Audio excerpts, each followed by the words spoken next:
Anti-Slavery Poems, Songs of Labor and Reform by John Greenleaf Whittier. Anti-Slavery Poems. To William Lloyd Garrison. Toussaint Louverture. The Slave Ships. Expostulation. Hymn. Thou whose presence went before. The Yankee Girl. The Hunters of Men. Stanzas for the Times. Clerical Oppressors. A Summons. To the Memory of Thomas. The Moral Warfare. Ritner. The Pastoral Letter. Hymn. O Holy Father! Just and True. The Farewell of a Virginia Slave Mother. Pennsylvania Hall. The New Year. The Relic. The World's Convention. Massachusetts to Virginia. The Christian Slave. The Sentence of John L. Brown.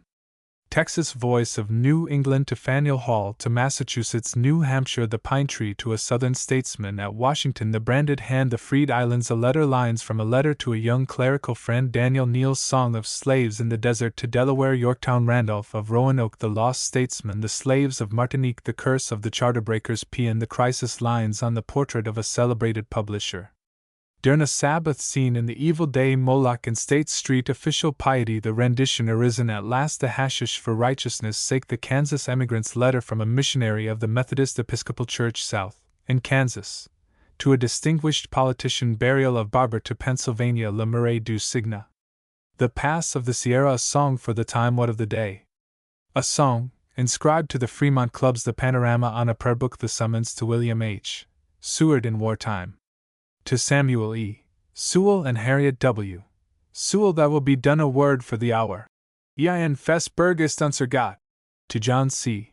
Fremont, the watchers to Englishmen, Mithridates at Chios, at Port Royal, Astria, at the capital, the battle, autumn of 1862, of St. Helena's Island, S.C.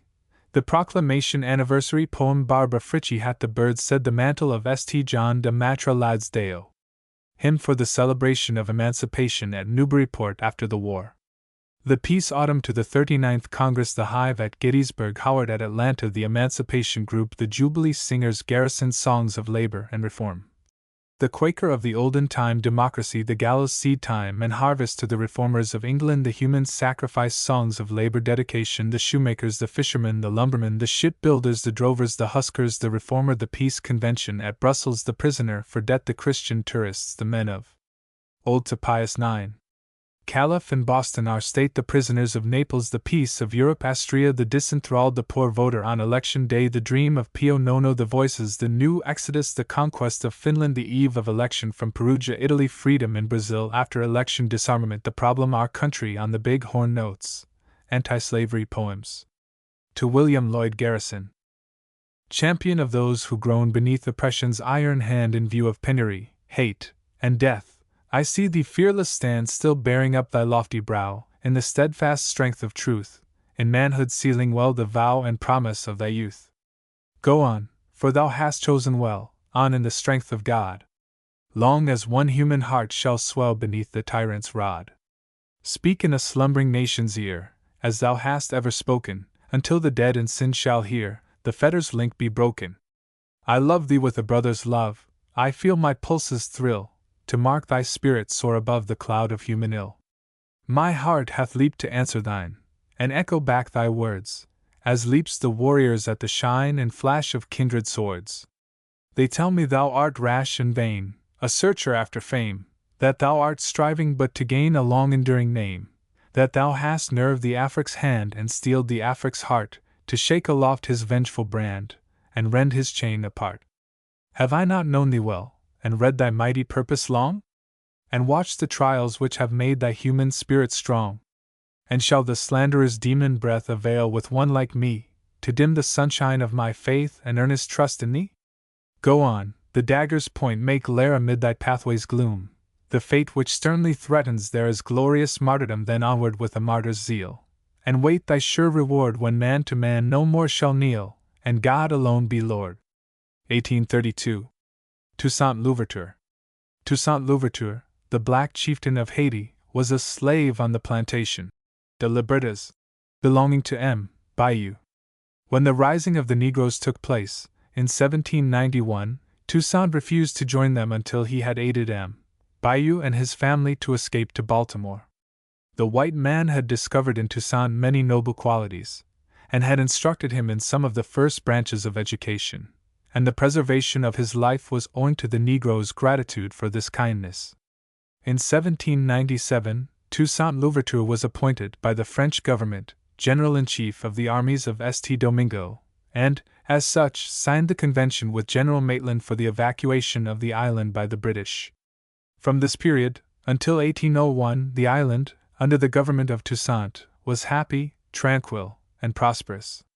The miserable attempt of Napoleon to re-establish slavery in St. Domingo, although it failed of its intended object, proved fatal to the Negro chieftain. Treacherously seized by Leclerc, he was hurried on board a vessel by night, and conveyed to France, where he was confined in a cold subterranean dungeon, at Besançon, where, in April 1803, he died. The treatment of Toussaint finds a parallel only in the murder of the Duc d'Enghien. It was the remark of Godwin, in his lectures, that the West India Islands, since their first discovery by Columbus, could not boast of a single name which deserves comparison with that of Toussaint Louverture. 'Twas night. The tranquil moonlight smile with which heaven dreams of earth shed down its beauty on the Indian Isle, on broad green field and white-walled town, an inland waste of rock and wood, in searching sunshine, wild and rude, rose, mellowed through the silver gleam, soft as the landscape of a dream.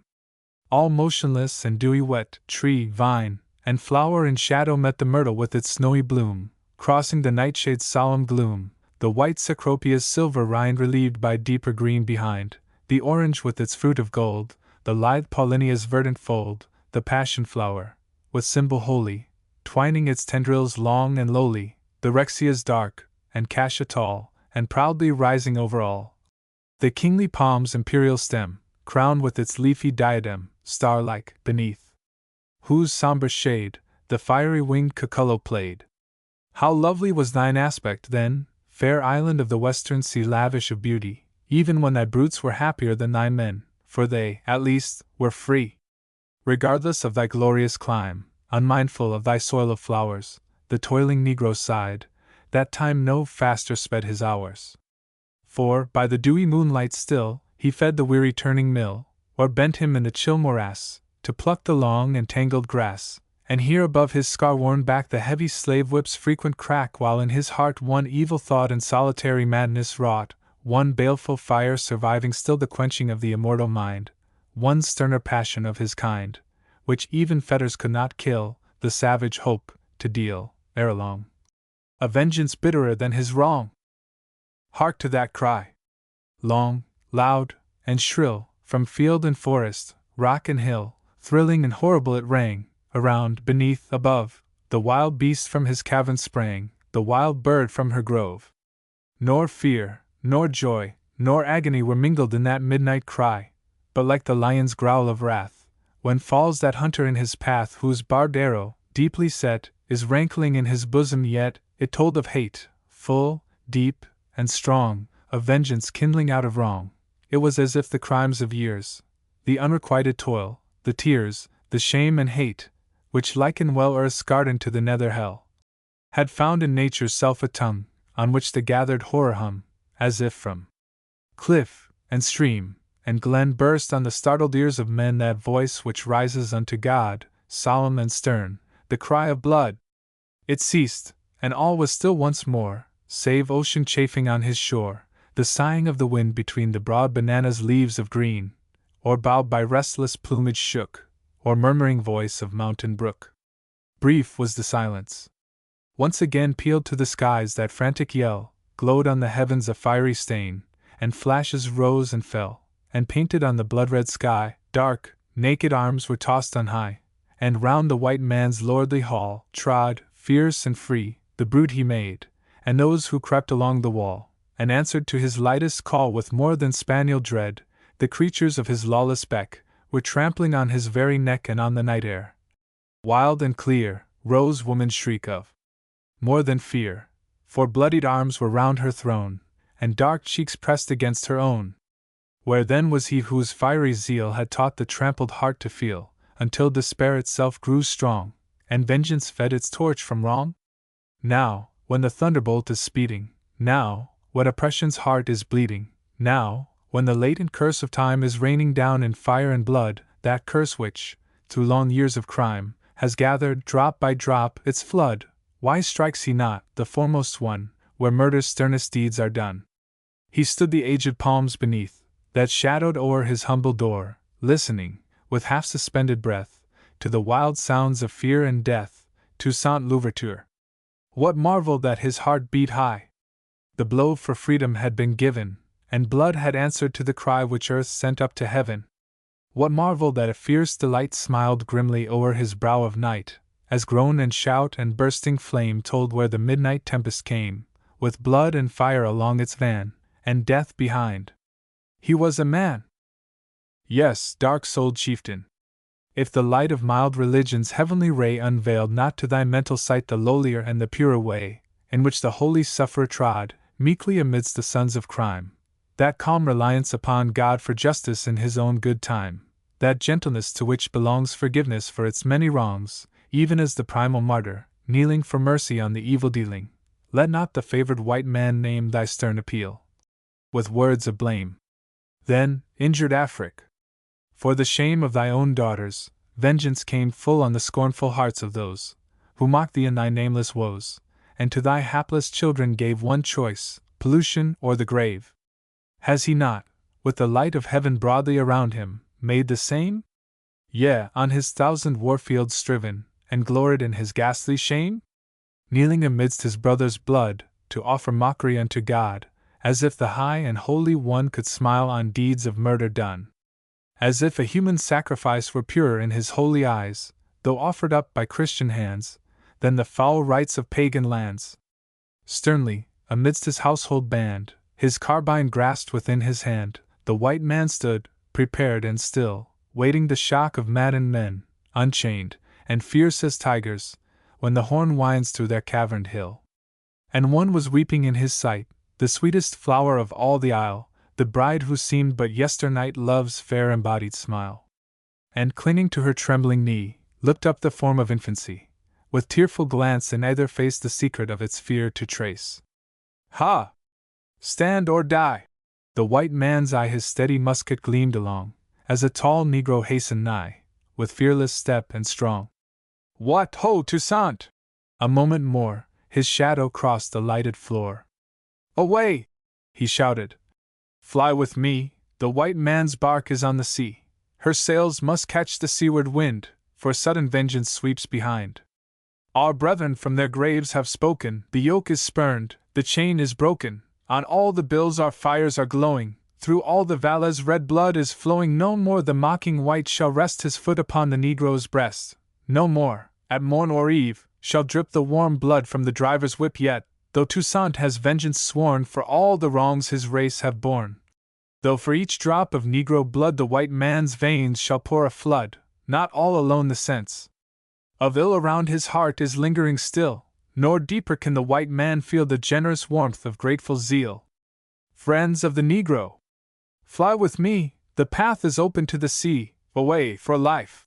He spoke, and pressed the young child to his manly breast, as, headlong, through the cracking cane, down swept the dark insurgent train, drunken and grim, with shout and yell howled through the dark, like sounds from hell. Far out, in peace, the white man's sails swayed free before the sunrise gale. Cloud-like that island hung afar, along the bright horizon's verge, o'er which the curse of servile war rolled its red torrent, surge on surge, and he, the Negro champion, where in the fierce tumult struggled he? Go trace him by the fiery glare of dwellings in the midnight air, the yells of triumph and despair, the streams that crimson to the sea. Sleep calmly in thy dungeon tomb, beneath Bisankin's alien sky, dark Hakien. For the time shall come, yea, even now is nigh, when, everywhere, thy name shall be redeemed from color's infamy, and men shall learn to speak of thee as one of earth's great spirits, born in servitude, and nursed in scorn, casting aside the weary weight and fetters of its low estate, in that strong majesty of soul which knows no color, tongue, or clime, which still hath spurned the base control of tyrants through all time. Far other hands than mine may wreathe the laurel round thy brow of death, and speak thy praise, as one whose word 1,000 fiery spirits stirred, who crushed his foeman as a worm, whose step on human hearts fell firm. Be mine the better task to find a tribute for thy lofty mind, amidst whose gloomy vengeance shone some milder virtues all thine own, some gleams of feeling pure and warm, like sunshine on a sky of storm, proofs that the Negro's heart retains some nobleness amid its chains, that kindness to the wronged is never without its excellent reward, holy to humankind and ever acceptable to God. 1833. The Slave Ships. That fatal, that perfidious bark, built by the eclipse, and rigged with curses dark. Milton's Lycidas. The French ship Le Rôdeur, with a crew of 22 men, and with 160 Negro slaves, sailed from Bonny, in Africa, April 1819. On approaching the line, a terrible malady broke out, an obstinate disease of the eyes, contagious, and altogether beyond the resources of medicine. It was aggravated by the scarcity of water among the slaves, only half a wine-glass per day being allowed to an individual, and by the extreme impurity of the air in which they breathed. By the advice of the physician, they were brought upon deck occasionally, but some of the poor wretches, locking themselves in each other's arms, leaped overboard, in the hope, which so universally prevails among them, of being swiftly transported to their own homes in Africa. To check this, the captain ordered several who were stopped in the attempt to be shot, or hanged, before their companions. The disease extended to the crew, and one after another were smitten with it, until only one remained unaffected. Yet even this dreadful condition did not preclude calculation, to save the expense of supporting slaves rendered unsaleable, and to obtain grounds for a claim against the underwriters. 36 of the Negroes, having become blind, were thrown into the sea and drowned. Speech of M. Benjamin Constant, in the French Chamber of Deputies, June 17, 1820. In the midst of their dreadful fears lest the solitary individual, whose sight remained unaffected, should also be seized with the malady, a sail was discovered. It was the Spanish slaver Leon. The same disease had been there, and, horrible to tell, all the crew had become blind. Unable to assist each other, the vessels parted. The Spanish ship has never since been heard of. The Rôdeur reached Guadeloupe on the 21st of June, the only man who had escaped the disease, and had thus been enabled to steer the slaver into port, caught it in 3 days after its arrival. Bibliothèque Ophthalmologique for November, 1819. All ready? Cried the captain. Aye, the seaman said. Heave up the worthless lubbers, the dying and the dead. Up from the slave ship's prison fierce, bearded heads were thrust. Now let the sharks look to it, toss up the dead ones first. Corpse after corpse came up, death had been busy there. Where every blow is mercy, why should the spoiler spare? Corpse after corpse they cast sullenly from the ship, yet bloody with the traces of fetter-link and whip. Gloomily stood the captain, with his arms upon his breast, with his cold brow sternly knotted, and his iron lip compressed. Are all the dead dogs over? Growled through that matted lip. The blind ones are no better, let's lighten the good ship. Hark! From the ship's dark bosom, the very sounds of hell. The ringing clank of iron, the maniac's short, sharp yell. The hoarse, low curse, throat stifled, the starving infant's moan, the horror of a breaking heart poured through a mother's groan. Up from that loathsome prison the stricken blind ones came below, had all been darkness, above, was still the same. Yet the holy breath of heaven was sweetly breathing there, and the heated brow of fever cooled in the soft sea air. Overboard with them, shipmates! Cutlass and dirk were plied, fettered and blind, one after one, plunged down the vessel's side. The saber smote above, beneath, the lean shark lay, waiting with wide and bloody jaw his quick and human prey. God of the earth! What cries rang upward unto thee? Voices of agony and blood, from ship deck and from sea. The last dull plunge was heard, the last wave caught its stain, and the unsated shark looked up for human hearts in vain. Red glowed the western waters, the setting sun was there, scattering alike on wave and cloud his fiery mesh of hair. Amidst a group in blindness, a solitary eye gazed, from the burdened slaver's deck, into that burning sky. A storm, spoke out the gazer, is gathering and at hand. Curse on tea, I'd give my other eye for one firm rood of land. And then he laughed, but only his echoed laugh replied, for the blinded and the suffering alone were at his side. Night settled on the waters, and on a stormy heaven, while fiercely on that lone ship's track the thunder gust was driven. "A sail, thank God, a sail!" And as the helmsman spoke, up through the stormy murmur a shout of gladness broke.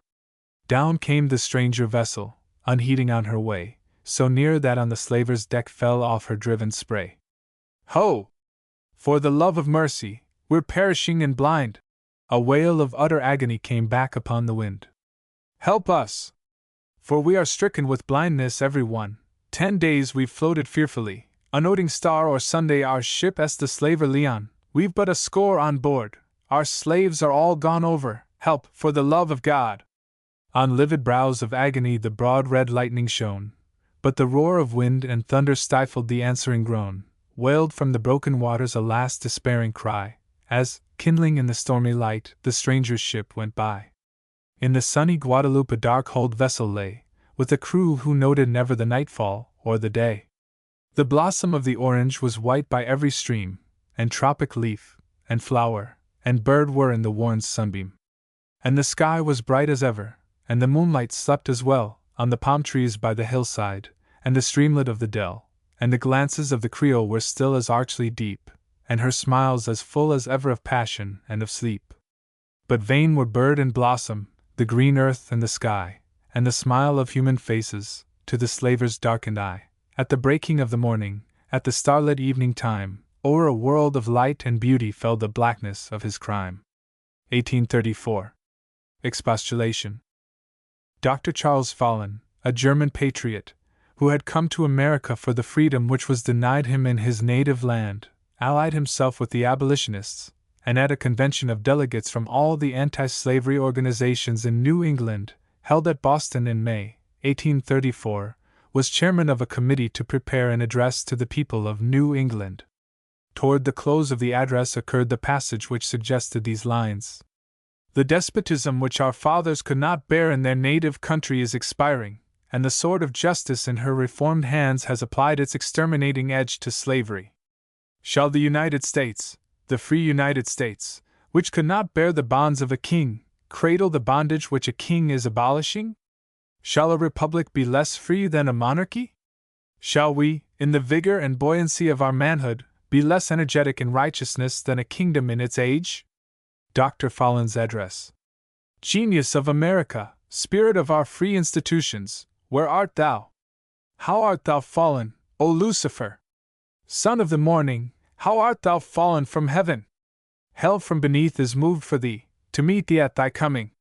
The kings of the earth cry out to thee, Aha! Aha! Art thou become like unto us?" Speech of Samuel J.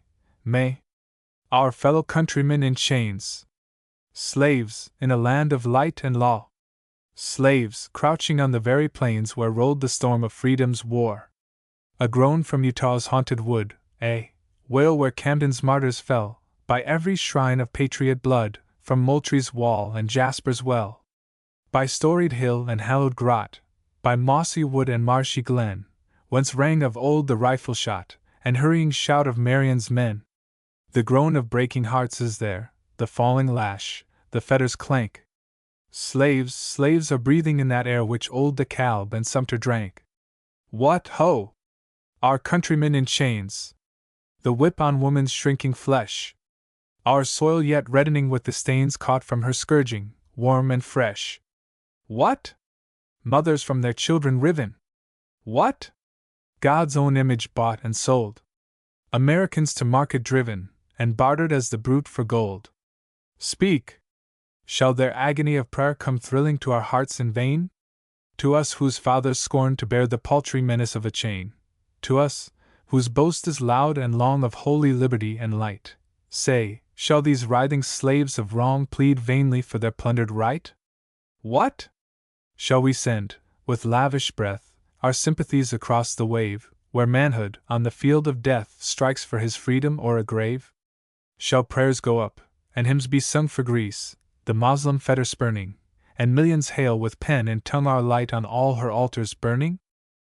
Shall Belgium feel, and gallant France, by Vendôme's pile and Scombron's wall, and Poland, gasping on her lance, the impulse of our cheering call? And shall the slave, beneath our eye, clank o'er our fields his hateful chain? And toss his fettered arms on high, and groan for freedom's gift in vain? Oh, say, shall Prussia's banner be a refuge for the stricken slave? And shall the Russian serf go free by Baikal's lake and Neva's wave? And shall the wintry bosomed Dane relax the iron hand of pride, and bid his bondman cast the chain from fettered soul and limb aside? Shall every flap of England's flag proclaim that all around are free, from farthest Ind to each blue crag that beetles o'er the western sea? And shall we scoff at Europe's kings, when freedom's fire is dim with us, and round our country's altar clings the damning shade of slavery's curse? Go, let us ask of Constantine to loose his grasp on Poland's throat, and beg the lord of Mahmud's line to spare the struggling Siliote. Will not the scorching answer come from turbaned Turk and scornful Russ? Go, loose your fettered slaves at home, then turn, and ask the like of us. Just God! And shall we calmly rest, the Christian's scorn, the heathen's mirth, content to live the lingering jest and byword of a mocking earth? Shall our own glorious land retain that curse which Europe scorns to bear? Shall our own brethren drag the chain which not even Russia's menials wear? Up, then, in freedom's manly part, from greybeard Eld to fiery youth, and on the nation's naked heart scatter the living coals of truth. Up! While ye slumber, deeper yet the shadow of our fame is growing. Up! While ye pause, our sun may set in blood, around our altars flowing. Oh! Rouse ye, ere the storm comes forth, the gathered wrath of God and man, like that which wasted Egypt's earth, when hail and fire above it ran. Hear ye no warnings in the air? Feel ye no earthquake underneath? Up, up! Why will ye slumber where the sleeper only wakes in death? Rise now for freedom! Not in strife like that your sterner fathers saw, the awful waste of human life, the glory and the guilt of war, but break the chain, the yoke remove, and smite to earth oppression's rod, with those mild arms of truth and love, made mighty through the living God. Down let the shrine of Moloch sink, and leave no traces where it stood, nor longer let its idol drink his daily cup of human blood, but rear another altar there, to truth and love and mercy given, and freedom's gift, and freedom's prayer, shall call an answer down from heaven. 1834. Hymn. Written for the meeting of the Anti-Slavery Society, at Chatham Street Chapel, New York, held on the 4th of the 7th month, 1834. O thou, whose presence went before our fathers in their weary way, as with thy chosen moved of yore the fire by night, the cloud by day, when from each temple of the free, a nation's song ascends to heaven, most holy Father, unto thee may not our humble prayer be given? Thy children all, though hue and form are varied in thine own good will, with thy own holy breathings warm, and fashioned in thine image still. We thank thee, Father! Hill and plain around us wave their fruits once more, and clustered vine, and blossomed grain, are bending round each cottage door. And peace is here, and hope and love are round us as a mantle thrown, and unto thee, supreme above, the knee of prayer is bowed alone. But oh, for those this day can bring, as unto us, no joyful thrill, for those who, under freedom's wing, are bound in slavery's fetters still. For those to whom thy written word of light and love is never given, for those whose ears have never heard the promise and the hope of heaven. For broken heart, and clouded mind, whereon no human mercies fall, oh, be thy gracious love inclined, who, as a Father, pitiest all. And grant, O Father, that the time of earth's deliverance may be near, when every land and tongue and clime the message of thy love shall hear. When, smitten as with fire from heaven, the captive's chain shall sink in dust, and to his fettered soul be given the glorious freedom of the just. The Yankee girl? She sings by her wheel at that low cottage door, which the long evening shadow is stretching before, with a music as sweet as the music which seems breathed softly and faint in the ear of our dreams. How brilliant and mirthful the light of her eye, like a star glancing out from the blue of the sky. And lightly and freely her dark tresses play o'er a brow and a bosom as lovely as they. Who comes in his pride to that low cottage door, the haughty and rich to the humble and poor? He is the great Southern planter, the master who waves his whip of dominion o'er hundreds of slaves. Nay, Ellen, for shame! Let those Yankee fools spin, who would pass for our slaves with a change of their skin. Let them toil as they will at the loom or the wheel, too stupid for shame, and too vulgar to feel.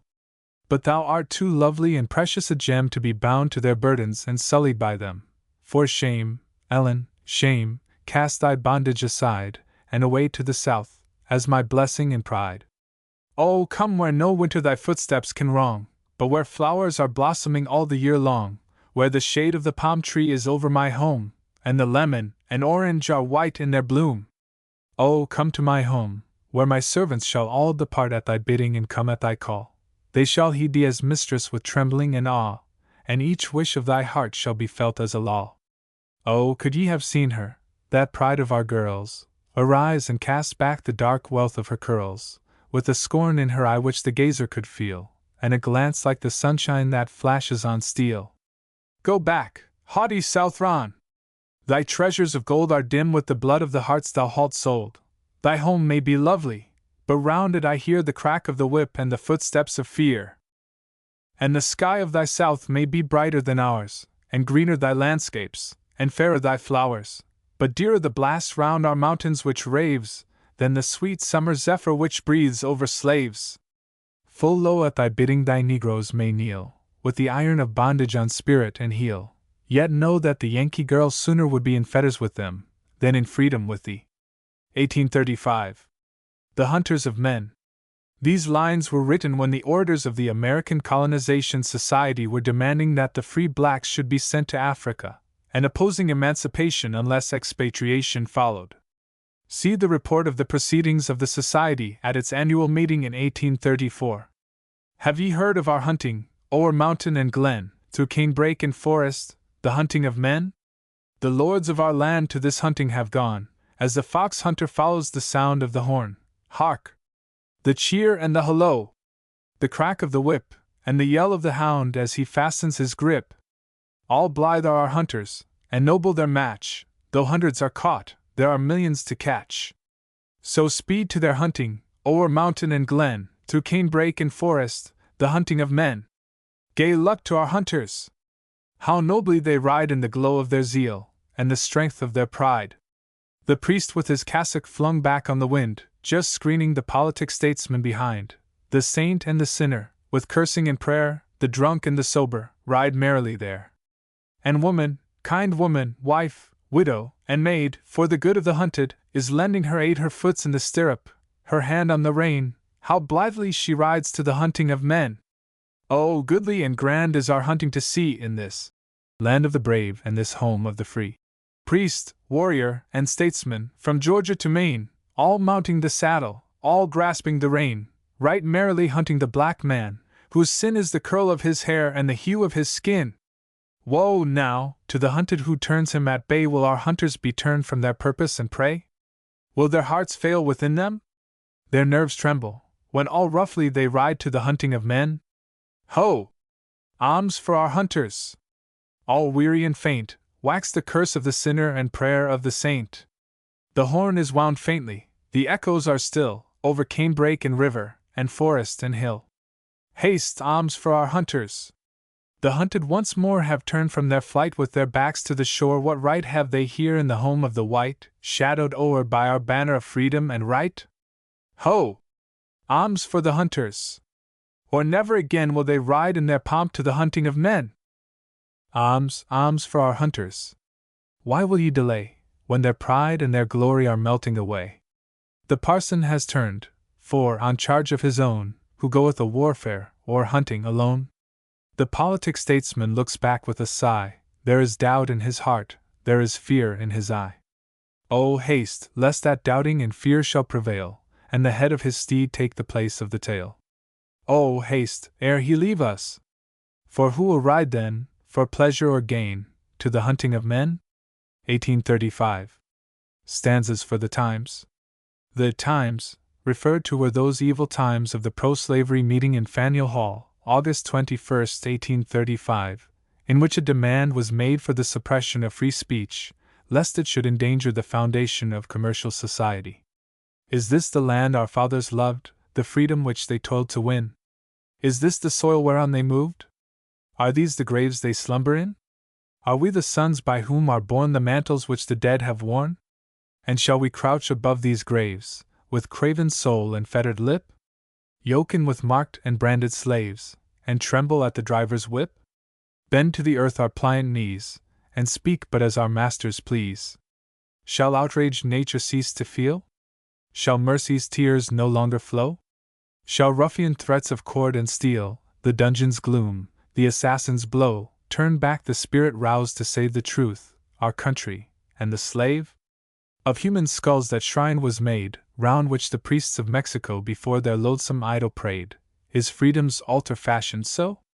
And must we yield to freedom's God, as offering meet the Negro's blood? Shall tongues be mute, when deeds are wrought which well might shame extremist hell? Shall freemen lock the indignant thought? Shall pity's bosom cease to swell? Shall honor bleed? Shall truth succumb? Shall pen, and press, and soul be dumb? No, by each spot of haunted ground, where freedom weeps her children's fall, by Plymouth's rock, and Bunker's mound, by Griswold's stained and shattered wall, by Warren's ghost, by Langdon's shade, by all the memories of our dead, by their enlarging souls, which burst the bands and fetters round them set, by the free pilgrim spirit nursed within our inmost bosoms, yet, by all above, around, below, be ours the indignant answer, No!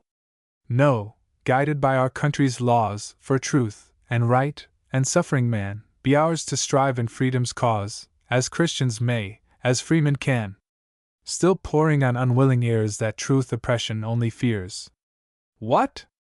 Shall we guard our neighbor still, while woman shrieks beneath his rod, and while he tramples down at will the image of a common God? Shall watch and ward be round him set, of northern nerve and bayonet?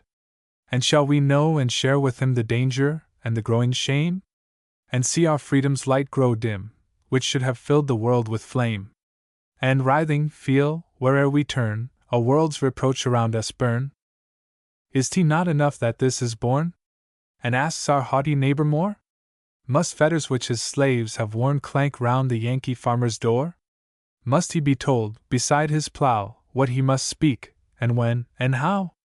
Must he be told his freedom stands on slavery's dark foundation strong, on breaking hearts and fettered hands, on robbery, and crime, and wrong? That all his fathers taught is vain, that freedom's emblem is the chain? Its life, its soul, from slavery drawn. False, foul, profane. Go, teach as well of holy truth from falsehood born, of heaven refreshed by airs from hell, of virtue in the arms of vice, of demons planting paradise. Rail on, then, brethren of the South, ye shall not hear the truth the less. No seal is on the Yankee's mouth, no fetter on the Yankee's press. From our green mountains to the sea, one voice shall thunder, we are free. Clerical oppressors. In the report of the celebrated pro-slavery meeting in Charleston, South Carolina, on the 4th of the 9th month, 1835, published in the Courier of that city, it is stated, "The clergy of all denominations attended in a body, lending their sanction to the proceedings, and adding by their presence to the impressive character of the scene. Just God! And these are they who minister at thine altar, God of right. Men who their hands with prayer and blessing lay on Israel's ark of light. What? Preach and kidnap men? Give thanks, and rob thy own afflicted poor? Talk of thy glorious liberty, and then bolt hard the captive's door? What? Servants of thy own merciful Son, who came to seek and save the homeless and the outcast, fettering down the tasked and plundered slave. Pilate and Herod, friends. Chief priests and rulers, as of old, combine. Just God and holy. Is that church, which lends strength to the spoiler, thine? Paid hypocrites, who turn judgment aside, and rob the holy book of those high words of truth which search and burn in warning and rebuke. Feed fat, ye locusts, feed. And in your tasseled pulpits, thank the Lord that, from the toiling bondman's utter need, ye pile your own full board. How long, O Lord? How long shall such a priesthood barter truth away, and in thy name, for robbery and wrong at thy own altars pray? Is not thy hand stretched forth visibly in the heavens, to awe and smite? Shall not the living God of all the earth, and heaven above, do right? Woe, then, to all who grind their brethren of a common Father down, to all who plunder from the immortal mind its bright and glorious crown. Woe to the priesthood!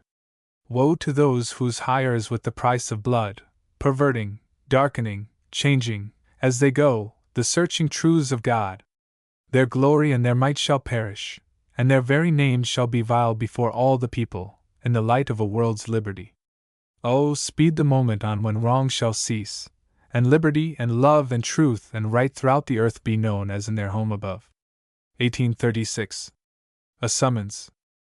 Written on the adoption of Pinckney's resolutions in the House of Representatives, and the passage of Calhoun's bill for excluding papers written or printed touching the subject of slavery from the U.S. Post Office, in the Senate of the United States.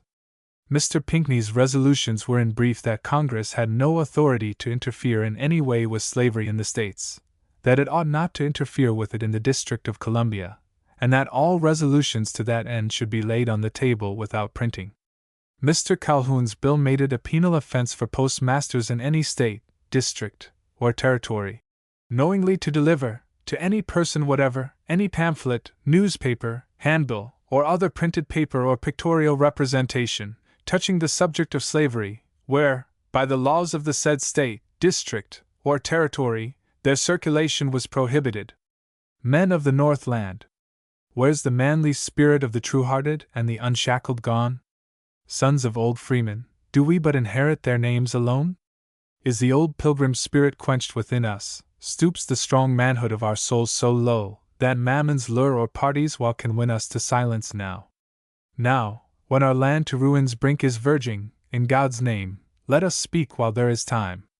Now, when the padlocks for our lips are forging, silence is crime. What? Shall we henceforth humbly ask as favors rights all our own?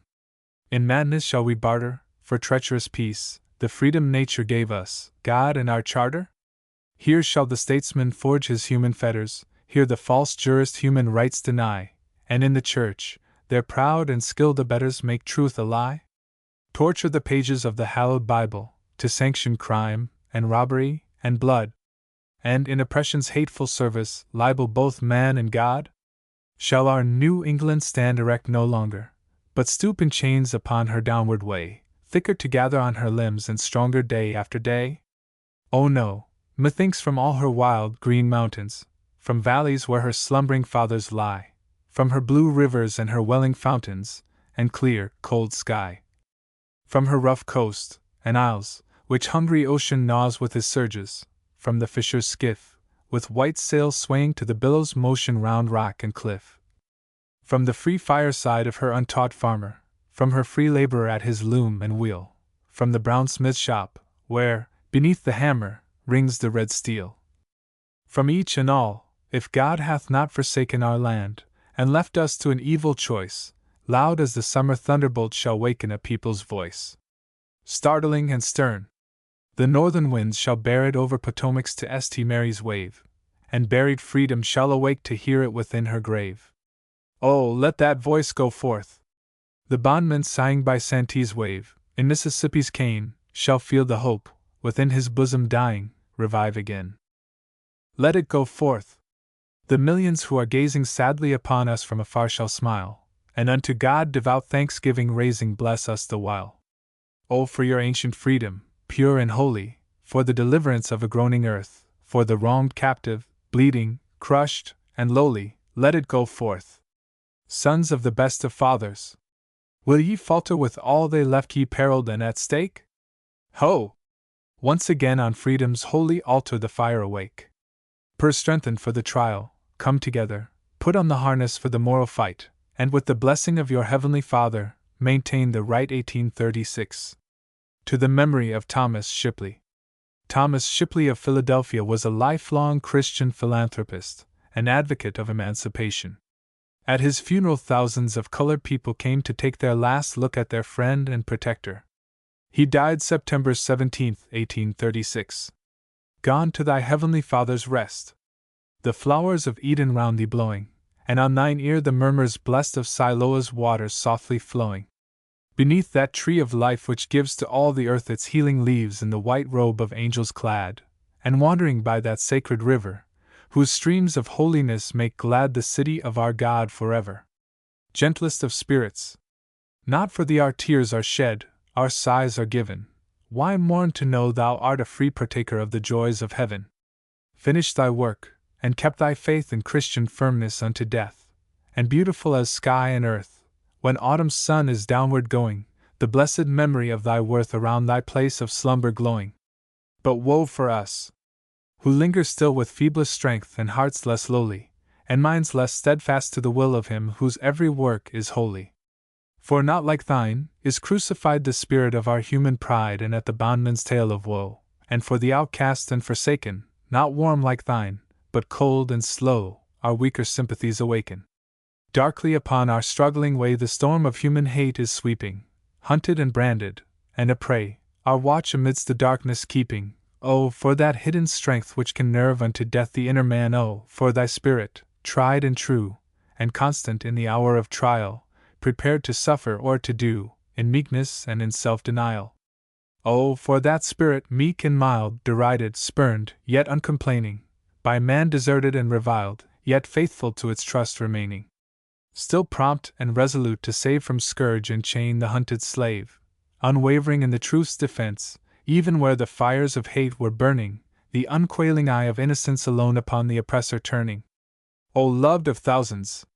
To thy grave, sorrowing of heart, thy brethren bore thee. The poor man and the rescued slave wept as the broken earth closed o'er thee, and grateful tears, like summer rain, quickened its dying grass again.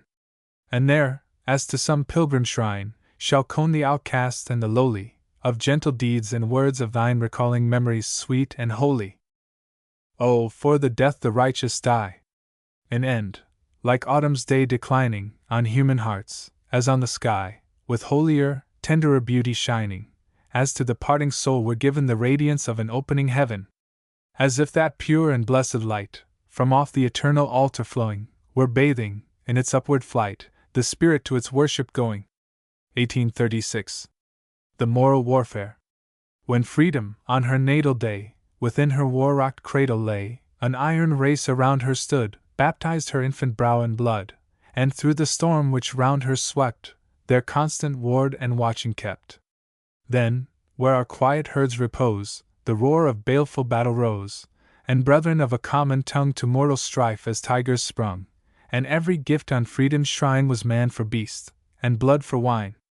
Our fathers to their graves have gone, their strife is past, their triumph won. But sterner trials wait the race which rises in their honored place, a moral warfare with the crime and folly of an evil time. So let it be. In God's own might we gird us for the coming fight, and strong in Him whose cause is ours in conflict with unholy powers, we grasp the weapons He has given, the light, and truth, and love of heaven. 1836. Rittner. Written on reading the message of Governor Rittner, of Pennsylvania, 1836. The fact redounds to the credit and serves to perpetuate the memory of the independent farmer and high-souled statesman, that he alone of all the governors of the Union in 1836 met the insulting demands and menaces of the South in a manner becoming a freeman and hater of slavery, in his message to the legislature of Pennsylvania. Thank God for the token. One lip is still free, one spirit untrammeled, unbending one knee. Like the oak of the mountain, deep-rooted and firm, erect, when the multitude bends to the storm, when traitors to freedom, and honor, and God, are bowed at an idol polluted with blood, when the recreant North has forgotten her trust, and the lip of her honor is low in the dust, thank God, that one arm from the shackle has broken. Thank God, that one man as a freeman has spoken. O'er thy crags, Allegheny, a blast has been blown. Down thy tide, Susquehanna, the murmur has gone. To the land of the South, of the charter and chain, of liberty sweetened with slavery's pain, where the cant of democracy dwells on the lips of the forgers of fetters, and wielders of whips. Where, chivalric, honor means really no more than scourging of women, and robbing the poor. Where the Moloch of slavery sitteth on high, and the words which he utters are, worship, or die. Right onward, oh, speed it! Wherever the blood of the wronged and the guiltless is crying to God, wherever a slave in his fetters is pining, wherever the lash of the driver is twining, Wherever from kindred, torn rudely apart, comes the sorrowful wail of the broken of heart. Wherever the shackles of tyranny bind, in silence and darkness, the God-given mind, there, God speed it onward. Its truth will be felt, the bonds shall be loosened, the iron shall melt. And oh, will the land where the free soul of pen still lingers and breathes over mountain and glen, will the land where a Benezet's spirit went forth to the peeled and the meted, an outcast of earth, where the words of the Charter of Liberty first from the soul of the sage and the patriot burst, where first for the wronged and the weak of their kind, the Christian and statesman their efforts combined, will that land of the free and the good wear a chain? Will the call to the rescue of freedom be vain? No, Rittner! Her friends, at thy warning shall stand erect for the truth, like their ancestral band, forgetting the feuds and the strife of past time, counting coldness injustice, and silence a crime, turning back front the cavil of creeds, to unite once again for the poor in defense of the right, breasting calmly, but firmly, the full tide of wrong, overwhelmed, but not borne on its surges along, unappalled by the danger, the shame, and the pain, and counting each trial for truth as their gain. And that bold-hearted yeomanry, honest and true, who, haters of fraud, give to labor its due, whose fathers, of old, sang in concert with thine, on the banks of Swatara, the songs of the Rhine, the German-born pilgrims, who first dared to brave the scorn of the proud in the cause of the slave, will the sons of such men yield the lords of the South one brow for the brand, for the padlock one mouth? They cater to tyrants? They rivet the chain, which their fathers smote off, on the Negro again? No, never!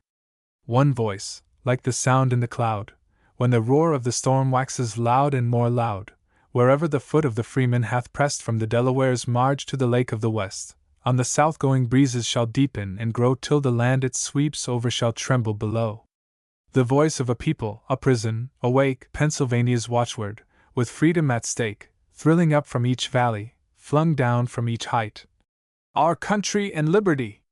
God for the right! The Pastoral Letter. The General Association of Congregational Ministers in Massachusetts met at Brookfield, June 27, 1837, and issued a pastoral letter to the churches under its care. The immediate occasion of it was the profound sensation produced by the recent public lecture in Massachusetts by Angelina and Sarah Grimke, two noble women from South Carolina, who bore their testimony against slavery. The letter demanded that the perplexed and agitating subjects which are now common amongst us should not be forced upon any church as matters for debate, at the hazard of alienation and division, and called attention to the dangers now seeming to threaten the female character with widespread and permanent injury. So, this is all, the utmost reach of priestly power the mind to fetter. When laymen think, when women preach, a war of words, a pastoral letter! Now shame upon ye, parish popes! Was it thus with those, your predecessors, who sealed with racks, and fire, and ropes their loving kindness to transgressors? A pastoral letter! Grave and dull, alas! In hoof and horns and features, how different is your Brookfield bull from him who bellows from St. Peter's your pastoral rights and powers from harm, think ye, can words alone preserve them? Your wiser fathers taught the arm and sword of temporal power to serve them. O glorious days, when church and state were wedded by your spiritual fathers, and on submissive shoulders sat your Wilsons and your Cotton Mathers. No vile itinerant then could mar the beauty of your tranquil Zion, but at his peril of the scar of hangman's whip and branding iron. Then, wholesome laws relieved the church of heretic and mischief maker, and priest and bailiff joined in search, by turns, of papist, witch, and Quaker. The stocks were at each church's door, the gallows stood on Boston Common, a papist ears the pillory bore, the gallows rope, a Quaker woman. Your fathers dealt not as ye deal with non-professing, frantic teachers. They bored the tongue with red-hot steel, and flayed the backs of female preachers. Old Hampton had her fields a tongue, and Salem's streets could tell their story, of fainting woman dragged along, gashed by the whip accursed and gory. And will ye ask me, why this taunt of memories sacred from the scorner? And why with reckless hand I plant a nettle on the graves ye honor? Not to reproach New England's dead, this record from the past I summon, of manhood to the scaffold led, and suffering and heroic woman. No, for yourselves alone, I turn the pages of intolerance over, that, in their spirit, dark and stern, ye haply may your own discover. For, if ye claim the pastoral right, to silence freedom's voice of warning, and from your precincts shut the light of freedom's day around ye dawning. If when an earthquake voice of power and signs in earth and heaven are showing that forth, in its appointed hour, the Spirit of the Lord is going and, with that Spirit, freedom's light on kindred, tongue, and people breaking, whose slumbering millions, at the sight, in glory and in strength are waking. When for the sighing of the poor, and for the needy, God bath risen, and chains are breaking, and a door is opening for the souls in prison. If then ye would, with puny hands, arrest the very work of heaven, and bind anew the evil bands which God's right arm of power hath riven. What marvel that, in many a mind, those darker deeds of bigot madness are closely with your own combined, yet less in anger than in sadness? What marvel, if the people learn to claim the right of free opinion? What marvel, if at times they spurn the ancient yoke of your dominion? A glorious remnant linger yet, whose lips are wet at freedom's fountains, the coming of whose welcome feet is beautiful upon our mountains. Men, who the gospel tidings bring of liberty and love forever, whose joy is an abiding spring, whose peace is as a gentle river.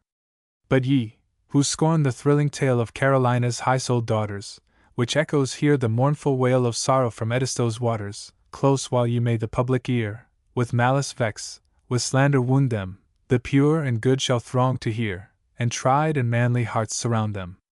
Oh, ever may the power which led their way to such a fiery trial, and strengthened womanhood to tread the winepress of such self-denial, be round them in an evil land, with wisdom and with strength from heaven, with Miriam's voice, and Judith's hand, and Deborah's song, for triumph given. And what are ye who strive with God against the ark of his salvation, moved by the breath of prayer abroad, with blessings for a dying nation? What but the stubble and the hay to perish, even as flax consuming, with all that bars his glorious way, before the brightness of his coming? And thou, sad angel, who so long hast waited for the glorious token, that earth from all her bonds of wrong to liberty and light has broken. Angel of freedom! Soon to thee the sounding trumpet shall be given, and over earth's full jubilee shall deeper joy be felt in heaven. 1837. Him as children of thy gracious care, we veil the eye, we bend the knee, with broken words of praise and prayer, Father and God, we come to thee. For thou hast heard, O God of right, the sighing of the island's slave, and stretched for him the arm of might, not shortened that it could not save. The laborer sits beneath his vine, the shackled soul and hand are free. Thanksgiving. For the work is thine. Praise. For the blessing is of thee. And oh, we feel thy presence here, thy awful arm in judgment bear. Thine eye bath seen the bondman's tear, thine ear hath heard the bondman's prayer. Praise. For the pride of man is low, the counsels of the wise are naught, the fountains of repentance flow. What hath our God in mercy wrought? Hymn.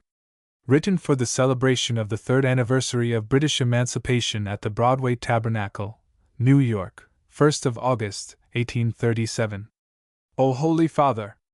Just and true are all thy works and words and ways, and unto thee alone are due thanksgiving and eternal praise.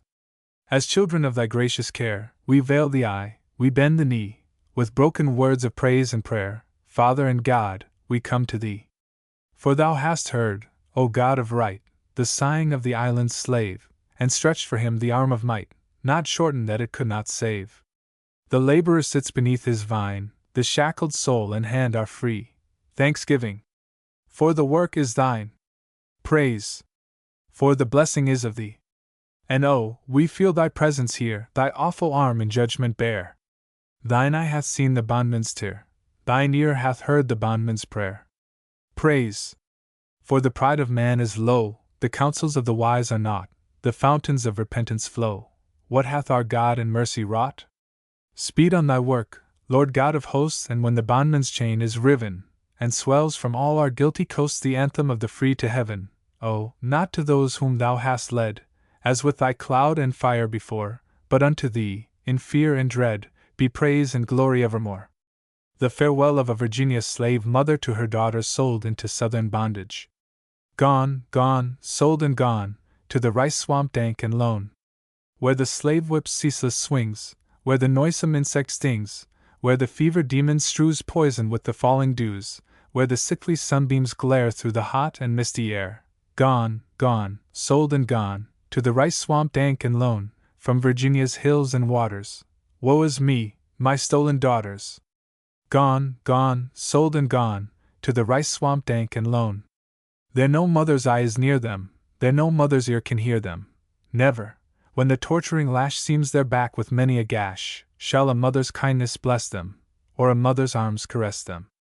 Gone, gone, sold and gone, to the rice swamp dank and lone, from Virginia's hills and waters. Woe is me, my stolen daughters! Gone, gone, sold and gone, to the rice swamp dank and lone. Oh, when weary, sad, and slow, from the fields at night they go, faint with toil, and racked with pain, to their cheerless homes again, there no brother's voice shall greet them, there no father's welcome meet them. Gone, gone, sold and gone, to the rice swamp dank and lone, from Virginia's hills and waters. Woe is me, my stolen daughters! Gone, gone, sold and gone, to the rice swamp dank and lone. From the tree whose shadow lay on their childhood's place of play, from the cool spring where they drank, rock, and hill, and rivulet bank, from the solemn house of prayer, and the holy councils there. Gone, gone, sold and gone, to the rice swamp dank and lone, from Virginia's hills and waters. Woe is me, my stolen daughters! Gone, gone, sold and gone, to the rice swamp dank and lone, toiling through the weary day, and at night the spoilers prey. Oh, that they had earlier died, sleeping calmly, side by side, where the tyrant's power is o'er, and the fetter galls no more. Gone, gone, sold and gone, to the rice swamp dank and lone, from Virginia's hills and waters. Woe is me, my stolen daughters! Gone, gone, sold and gone, to the rice swamp dank and lone. By the holy love he beareth, by the bruised reed he spareth. Oh, may he, to whom alone all their cruel wrongs are known, still their hope and refuge prove, with a more than mother's love. Gone, gone, sold and gone, to the rice swamp dank and lone, from Virginia's hills and waters. Woe is me, my stolen daughters! 1838. Pennsylvania Hall. Read at the dedication of Pennsylvania Hall, Philadelphia, May 15, 1838. The building was erected by an association of gentlemen, irrespective of sect or party. That the citizens of Philadelphia should possess a room wherein the principles of liberty and equality of civil rights could be freely discussed, and the evils of slavery fearlessly portrayed. On the evening of the 17th it was burned by a mob, destroying the office of the Pennsylvania Freeman, of which I was editor, and with it my books and papers. Not with the splendors of the days of old, the spoil of nations, and barbaric gold, no weapons wrested from the fields of blood, where dark and stern the unyielding Roman stood, and the proud eagles of his cohorts saw a world, war-wasted, crouching to his law. Nor blazoned car, nor banners floating gay, like those which swept along the Appian Way, when, to the welcome of imperial Rome, the victor warrior came in triumph home, and trumpet peal, and shoutings wild and high, stirred the blue quiet of the Italian sky, but calm and grateful, prayerful and sincere, as Christian freemen only, gathering here, we dedicate our fair and lofty hall, pillar and arch, and tablature and wall, as virtue's shrine, as liberty's abode, sacred to freedom, and to freedom's God. Far statelier halls, 'neath brighter skies than these, stood darkly mirrored in the Aegean seas, pillar and shrine, and lifelike statues seen, graceful and pure, the marble shafts between, where glorious Athens from her rocky hills saw art and beauty subject to her will, and the chaste temple, and the classic grove, the hall of sages, and the bowers of love, arch, fane, and column, graced the shores, and gave their shadows to the blue Saronic wave, and statelier rose, on Tiber's winding side, the Pantheon's dome, the Colosseum's pride, the Capitol, whose arches backward flung the deep, clear cadence of the Roman tongue, whence stern decrees, like words of fate, went forth to the awed nations of a conquered earth, where the proud Caesars in their glory came, and Brutus lightened from his lips of flame. Yet in the porches of Athena's halls, and in the shadow of her stately walls, lurked the sad bondman, and his tears of woe wet the cold marble with unheeded flow, and fetters clanked beneath the silver dome of the proud pantheon of imperious Rome. Oh, not for hint, the chained and stricken slave, by Tiber's shore, or blue Aegina's wave, in the thronged forum, or the sage's seat, the bold lip pleaded, and the warm heart beat. No soul of sorrow melted at his pain, no tear of pity rusted on his chain. But this fair hall to truth and freedom given, pledged to the right before all earth and heaven, a free arena for the strife of mind, to caste, or sect, or color unconfined, shall thrill with echoes such as ne'er of old from Roman hall or Grecian temple rolled. Thoughts shall find utterance such as never yet the Propylaea or the Forum met. Beneath its roof no gladiator's strife shall win applauses with the waste of life, no lordly lictor urge the barbarous game, no wanton lays glory in her shame. But here the tare of sympathy shall flow, as the ear listens to the tale of woe. Here in stern judgment of the oppressor's wrong shall strong rebukings thrill on freedom's tongue, no partial justice hold th unequal scale, no pride of caste a brother's rights assail, no tyrant's mandates echo from this wall, holy to freedom and the rights of all.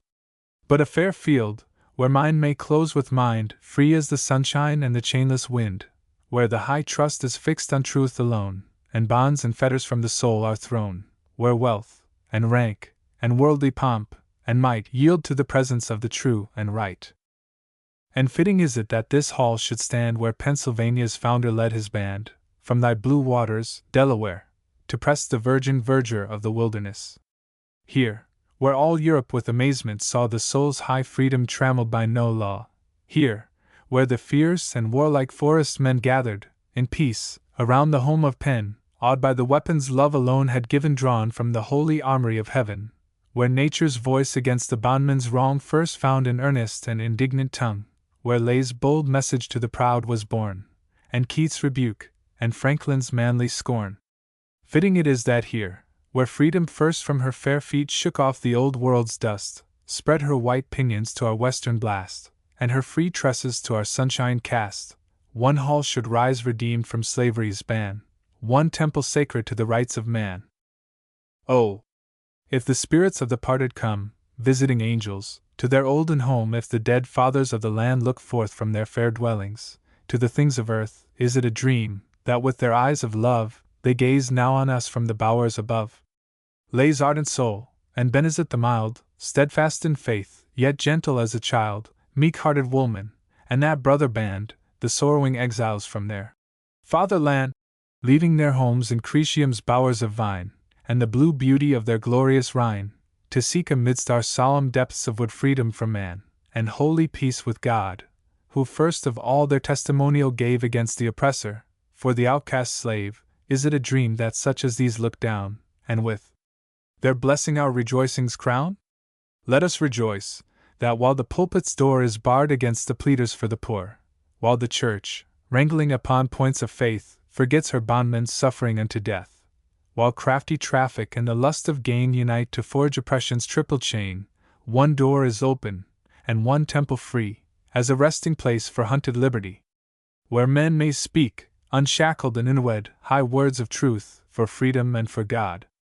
And when that truth its perfect work hath done, and rich with blessings o'er our land hath gone, when not a slave beneath his yoke shall pine, from broad Potomac to the far Sabine, when unto angel lips at last is given the silver trump of Jubilee in heaven, and from Virginia's plains, Kentucky's shades, and to the dim Floridian Everglades, rises, to meet that angel trumpet's sound, the voice of millions from their chains unbound, then, though this hall be crumbling in decay, its strong walls blending with the common clay, yet round the ruins of its strength shall stand the best and noblest of a ransomed land, pilgrims, like these who throng around the shrine of Mecca, or of holy Palestine.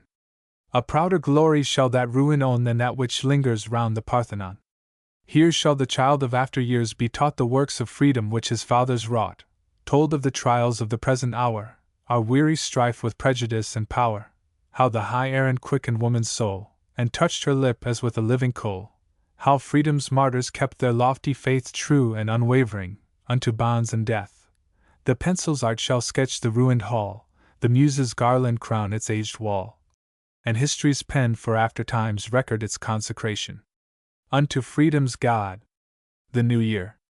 addressed to the patrons of the Pennsylvania freemen. The wave is breaking on the shore, the echo fading from the chime, again the shadow moveth o'er the dial plate of time. O Circean angel! Waiting now with weary feet on sea and shore, impatient for the last dread vow that time shall be no more. Once more across thy sleepless eye the semblance of a smile has passed. The year departing leaves more nigh time's fearfullest and last. Oh, in that dying year hath been the sum of all since time began, the birth and death, the joy and pain, of nature and of man. Spring, with her change of sun and shower, and streams released from winter's chain, and bursting bud, and opening flower, and greenly growing grain. And summer's shade, and sunshine warm, and rainbows o'er her hilltops bowed, and voices in her rising storm, God speaking from his cloud. And autumn's fruits and clustering sheaves, and soft, warm days of golden light, the glory of her forest leaves, and harvest moon at night. And winter with her leafless grove, and prisoned stream, and drifting snow, the brilliance of her heaven above and of her earth below.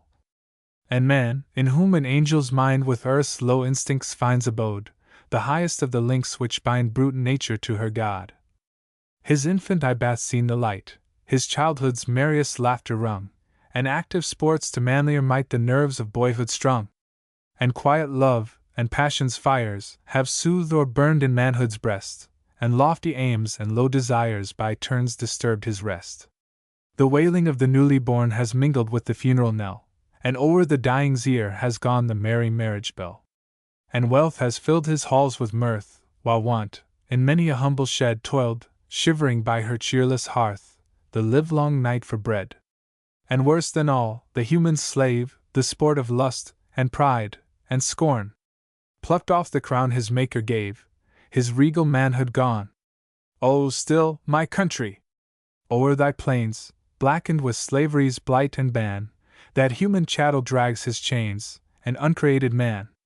And still, where'er to sun and breeze, my country, is thy flag unrolled, with scorn, the gazing stranger sees the stain on every fold. Oh, tear the gorgeous emblem down! It gathers scorn from every eye, and despots smile and good men frown whene'er it passes by. Shame! Shame! Its starry splendors glow above the slaver's loathsome jail, its folds are ruffling even now his crimson flag of sail. Still round our country's proudest hall the trade in human flesh is driven, and at each careless hammerfall a human heart is riven. And this, too, sanctioned by the men vested with power to shield the right, and throw each vile and robber den wide open to the light. Yet, shame upon them!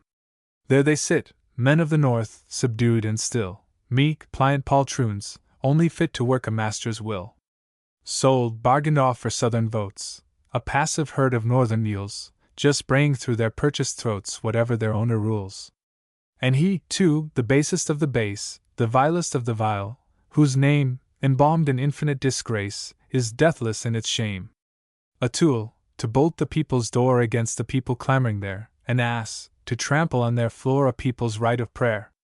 Nailed to his self-made gibbet fast, self-pillory to the public view, a mark for every passing blast of scorn to whistle through. There let him hang, and hear the boast of Southerns o'er their pliant tool, a new stylites on his post. Sacred to ridicule! Look we at home. Our noble hall, to freedom's holy purpose given, now rears its black and ruined wall, beneath the wintry heaven. Telling the story of its doom, the fiendish mob, the prostrate law, the fiery jet through midnight's gloom, our gazing thousands saw. Look to our state! The poor man's right torn from him, and the sons of those whose blood in freedom's sternest fight sprinkled the Jersey snows. Outlawed within the land of Penn, that slavery's guilty fears might cease, and those whom God created men toil on as brutes in peace. Yet o'er the blackness of the storm a bough of promise bends on high, and gleams of sunshine, soft and warm, break through our clouded sky. East, west, and north, the shout is heard, of freemen rising for the right. Each valley hath its rallying word, each hill its signal light. O'er Massachusetts' rocks of gray, the strengthening light of freedom shines, Rhode Island's Narragansett Bay, and Vermont's snow-hung pines. From Hudson's frowning palisades to Allegheny's laureled crest, o'er lakes and prairies, streams and glades, it shines upon the west. Speed on the light to those who dwell in slavery's land of woe and sin, and through the blackness of that bell, let heaven's own light break in. So shall the southern conscience quake before that light poured full and strong, so shall the southern heart awake to all the bondman's wrong. And from that rich and sunny land the song of grateful millions rise, like that of Israel's ransomed band beneath Arabia's skies. And all who now are bound beneath our banner's shade, our eagle's wing, from slavery's night of moral death to light and life shall spring. Broken the bondman's chain, and gone the master's guilt, and hate, and fear, and unto both alike shall dawn a new and happy year. 1839. The Relic. Written on receiving a cane wrought from a fragment of the woodwork of Pennsylvania Hall which the fire had spared. Token of friendship true and tried, from one whose fiery heart of youth with mine has beaten, side by side, for liberty and truth. With honest pride the gift I take, and prize it for the giver's sake. But not alone because it tells of generous hand and heart sincere. Around that gift of friendship dwells a memory doubly dear. Earth's noblest aim, man's holiest thought, with that memorial frail and wrought. Pure thoughts and sweet like flowers unfold, and precious memories round it cling, even as the prophet's rod of old in beauty blossoming, and buds of feeling, pure and good, spring from its cold unconscious wood. Relic of freedom's shrine. A brand plucked from its burning. Let it be dear as a jewel from the hand of a lost friend to me. Flower of a perished garland left, of life and beauty unbereft. Oh, if the young enthusiast bears, o'er weary waste and sea, the stone which crumbled from the Forum's stairs, or round the Parthenon, or olive bough from some wild tree hung over old Thermopylae. If leaflets from some hero's tomb, or moss wreath torn from ruins hoary, or faded flowers whose sisters bloom on fields renowned in story, or fragment from the Alhambra's crest, or the grey rock by Druids blessed. Sad Erin's shamrock greenly growing where freedom led her stalwart kern, or Scotia's rough bur thistle, blowing on Bruce's bannockburn, or Runnymede wild English rose, or lichen plucked from Sempaca's snows. If it be true that things like these to heart, and I bright visions bring, shall not far holier memories to this memorial cling which needs no mellowing mist of time to hide the crimson stains of crime. Wreck of a temple, unprofaned, of courts where peace with freedom trod, lifting on high, with hands unstained, thanksgiving unto God, where mercy's voice of love was pleading for human hearts in bondage bleeding.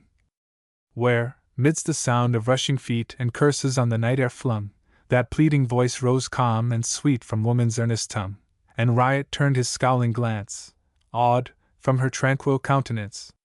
That temple now in ruin lies, the fire stain on its shattered wall, and open to the changing skies its black and roofless hall. It stands before a nation's sight, a gravestone over buried right. But from that ruin, as of old, the fire-scorched stones themselves are crying, and from their ashes white and cold its timbers are replying. A voice which slavery cannot kill speaks from the crumbling arches still. And even this relic from thy shrine, O holy freedom, hath to me a potent power, a voice and sign to testify of thee, and grasping it, methinks I feel a deeper faith, a stronger zeal. And not unlike that mystic rod, of old stretched o'er the Egyptian wave, which opened, in the strength of God, a pathway for the slave, it yet may point the bondman's way, and turn the spoiler from his prey. 1839.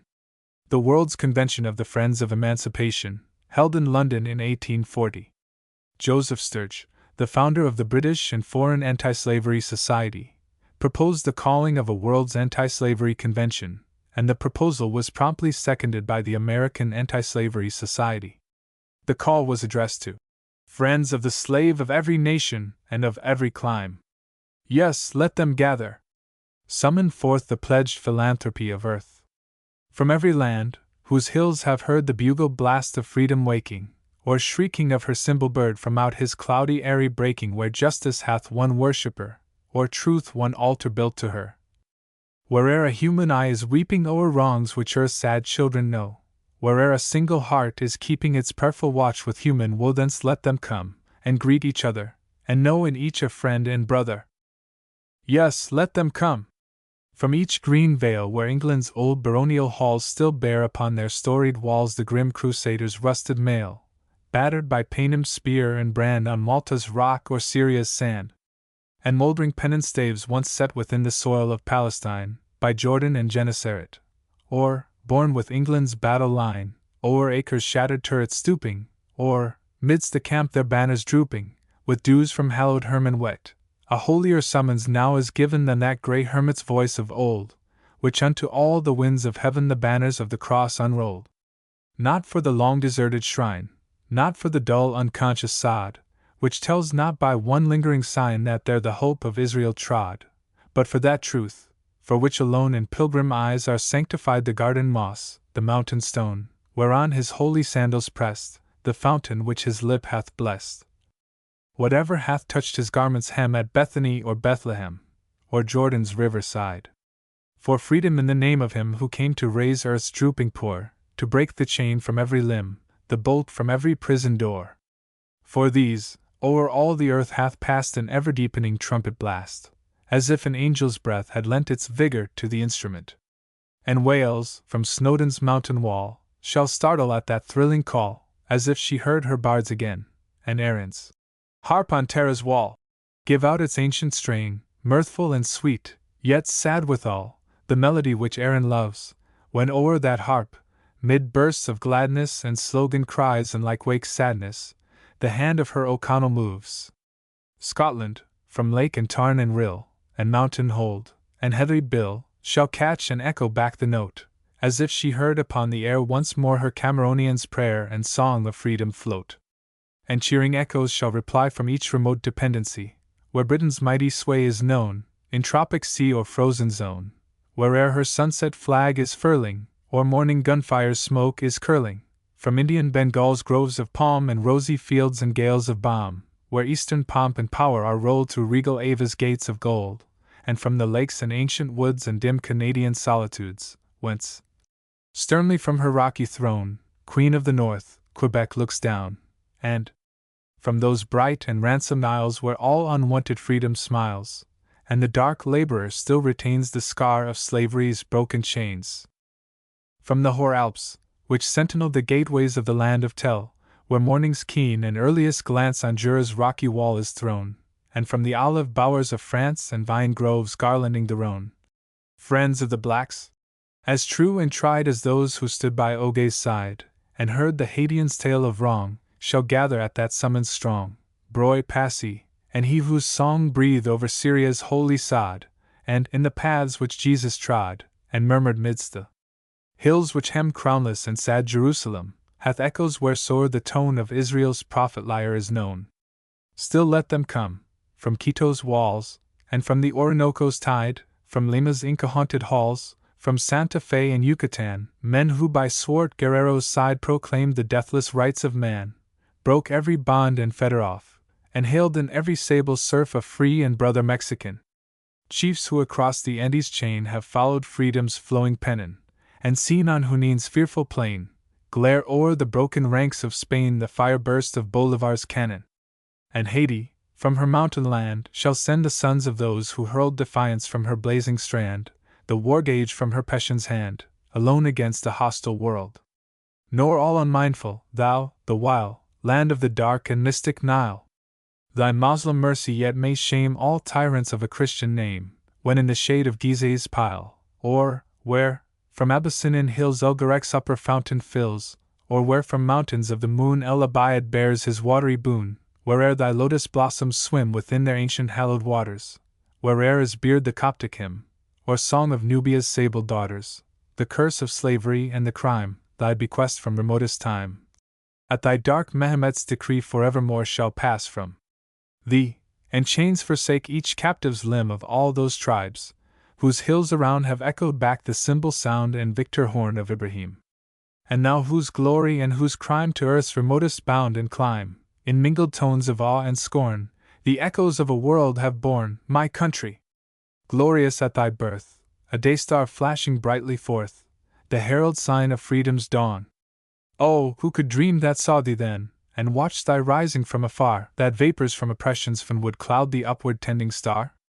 Or that earth's tyrant powers, which heard, awestruck, the shout which hailed thy dawning, would rise so soon, prince, peer, and king, to mock thee with their welcoming, like Hades when her thrones were stirred to greet the downcast star of morning.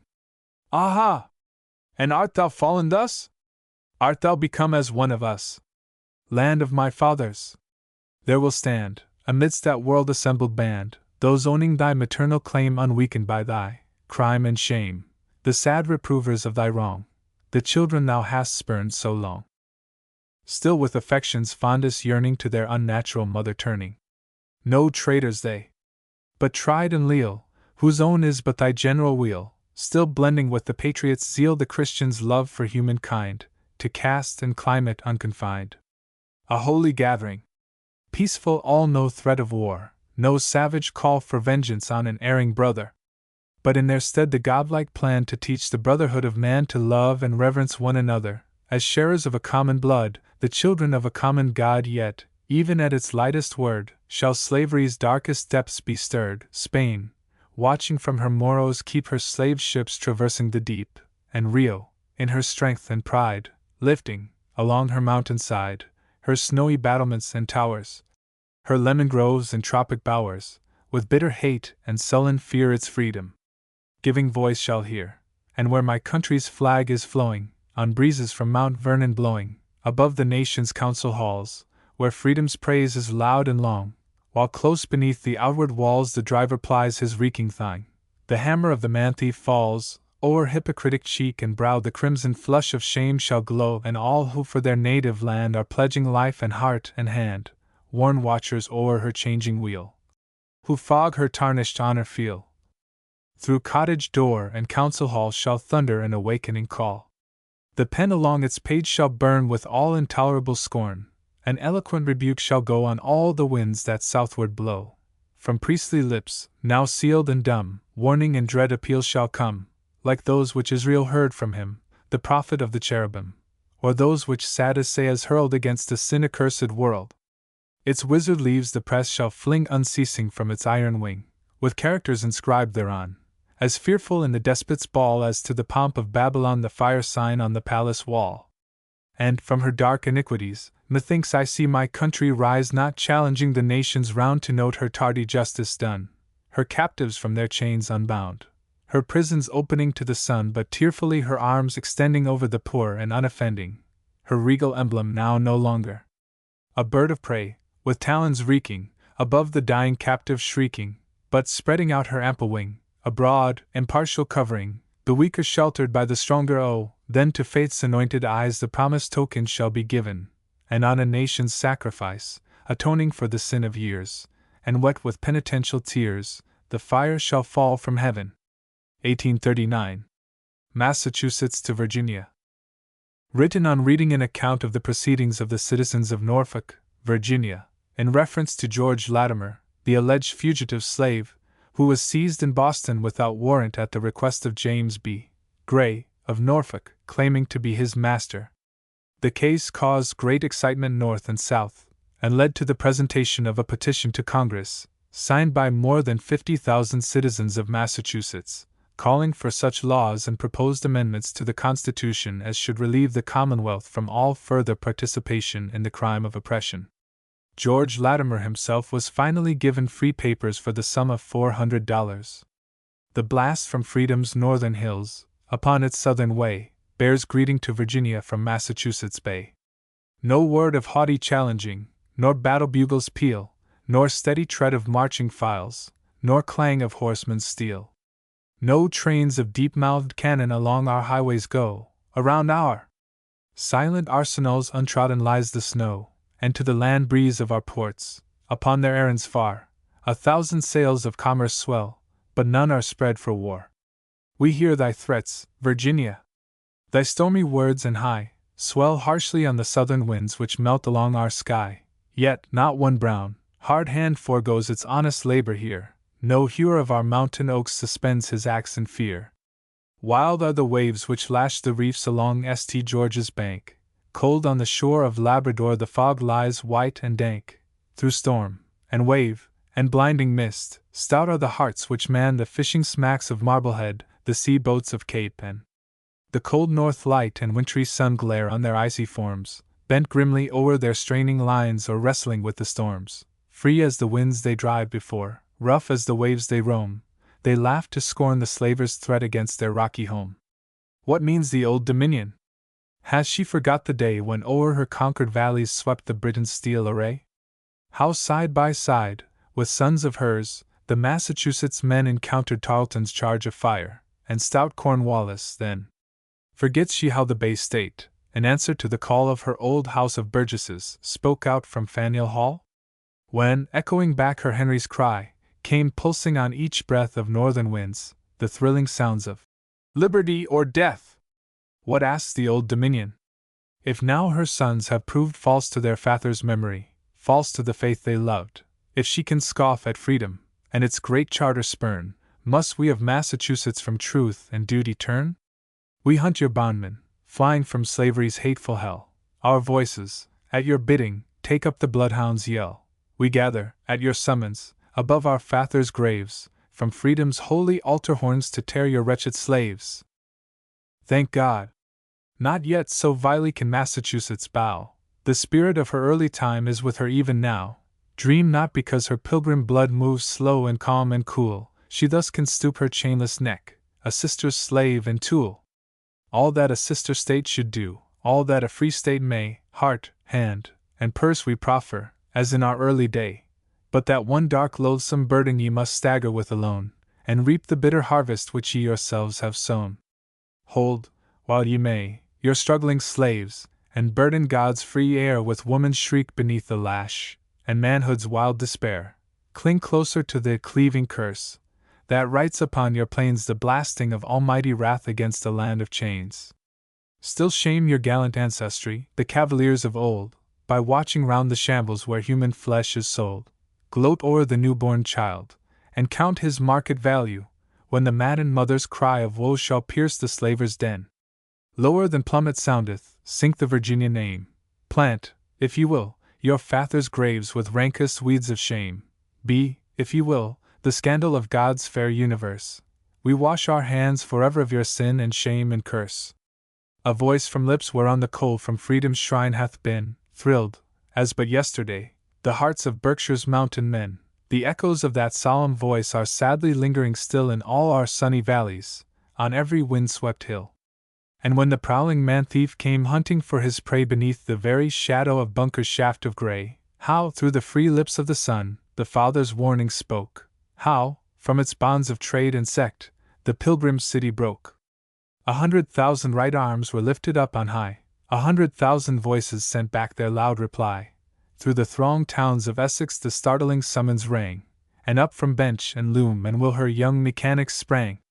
The voice of free, broad Middlesex, of thousands as of one, the shaft of Bunker calling to that of Lexington, from Norfolk's ancient villages, from Plymouth's rocky bound to where Nantucket feels the arms of ocean close her round.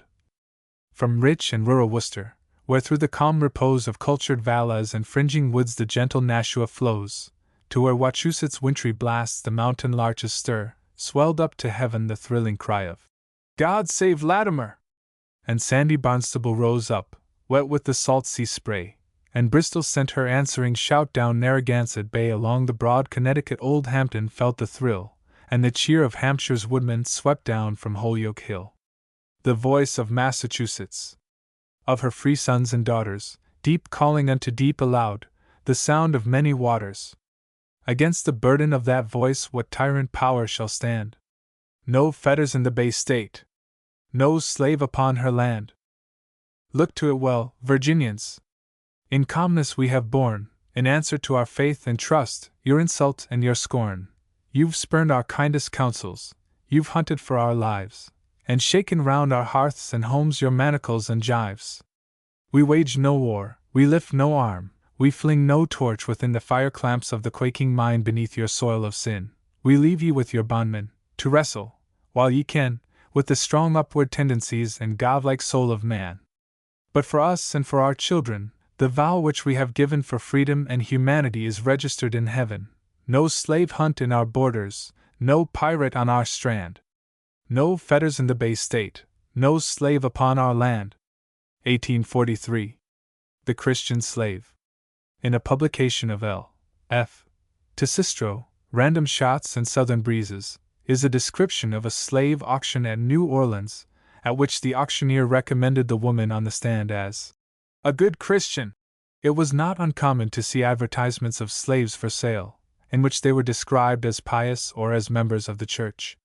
In one advertisement, a slave was noted as a Baptist preacher, a Christian, gone, who bids for God's own image, for His grace, which that poor victim of the marketplace hath in her suffering one. My God! Can such things be? Hast thou not said that whatso is done unto thy weakest and thy humblest one is even done to thee? In that sad victim, then, child of thy pitying love, I see thee stand, once more the just word of a mocking ban, bound, sold, and scourged again. A Christian up for sale.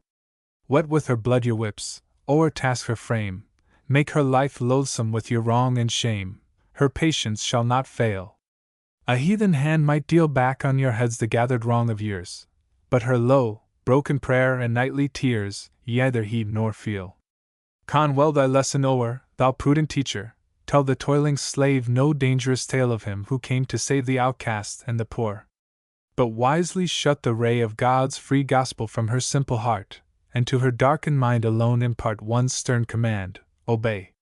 3. So shalt thou deftly raise the market price of human flesh, and while on thee, their pampered guest, the planters smile, thy church shall praise.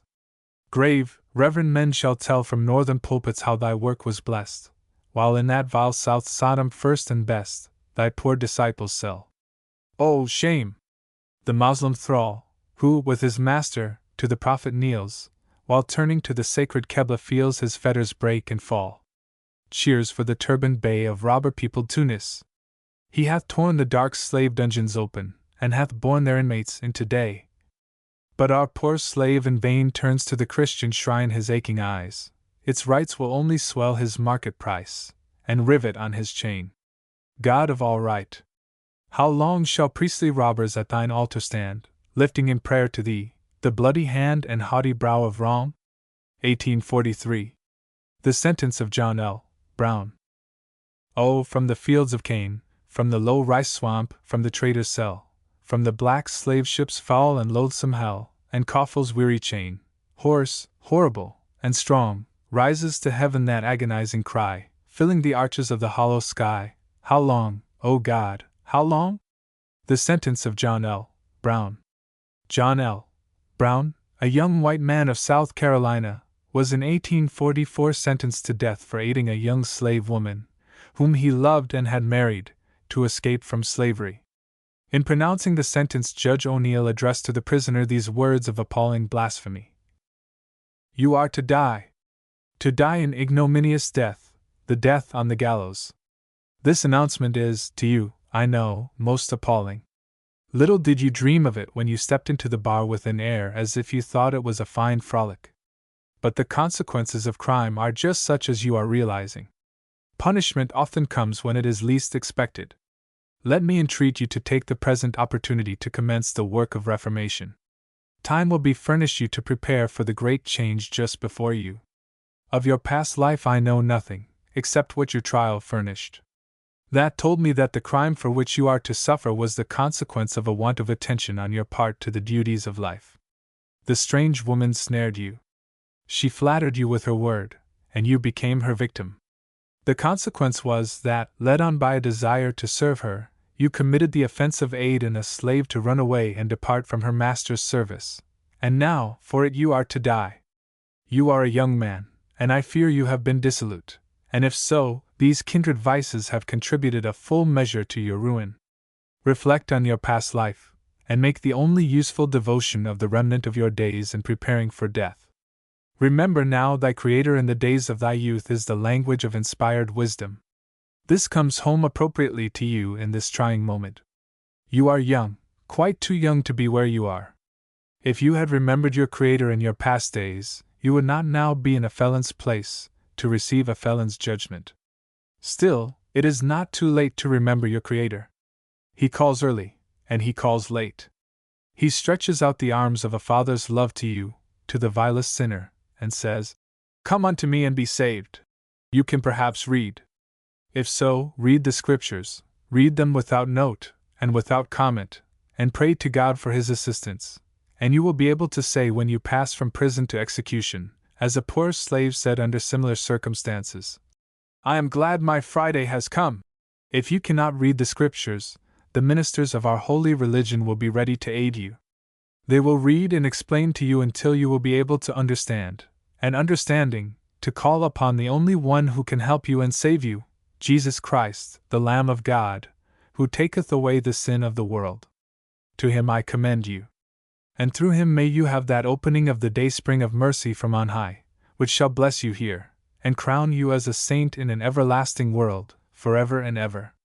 The sentence of the law is that you be taken hence to the place from whence you came last, thence to the jail of Fairfield District, and that there you be closely and securely confined until Friday, the 26th day of April next, on which day, between the hours of 10 in the forenoon and 2 in the afternoon, you will be taken to the place of public execution, and there be hanged by the neck till your body be dead. And may God have mercy on your soul. No event in the history of the anti-slavery struggle so stirred the two hemispheres as did this dreadful sentence. A cry of horror was heard from Europe. In the British House of Lords, Brougham and Denman spoke of it with mingled pathos and indignation. 1,300 clergymen and church officers in Great Britain addressed a memorial to the churches of South Carolina against the atrocity. Indeed, so strong was the pressure of the sentiment of abhorrence and disgust that South Carolina yielded to it, and the sentence was commuted to scourging and banishment. Ho! Thou who seekest late and long a license from the Holy Book for brutal lust and fiendish wrong, man of the pulpit, look! Lift up those cold and atheist eyes, this ripe fruit of thy teaching see, and tell us how to heaven will rise the incense of this sacrifice, this blossom of the gallows tree. Search out for slavery's hour of need some fitting text of sacred writ. Give heaven the credit of a deed which shames the nether pit. Kneel, smooth blasphemer, unto him whose truth is on thy lips a lie. Ask that his bright-winged cherubim may bend around that scaffold grim to guard and bless and sanctify. O champion of the people's cause, suspend thy loud and vain rebuke of foreign wrong and old world's laws, man of the Senate, look! Was this the promise of the free, the great hope of our early time, that slavery's poison vine should be upborne by freedom's pernicious tree o'erclustered with such fruits of crime?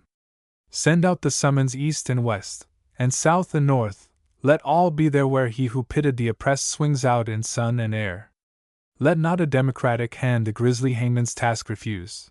There let each loyal patriot stand, awaiting slavery's command, to twist the rope and draw the noose.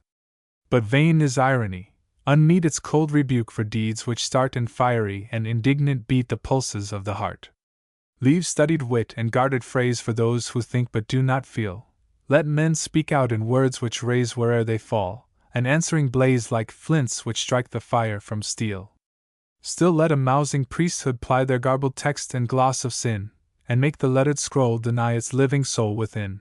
Still let the place-fed, titled knave plead robbery's right with purchased lips, and tell us that our fathers gave for freedom's pedestal, a slave, the frieze and molding, chains and whips.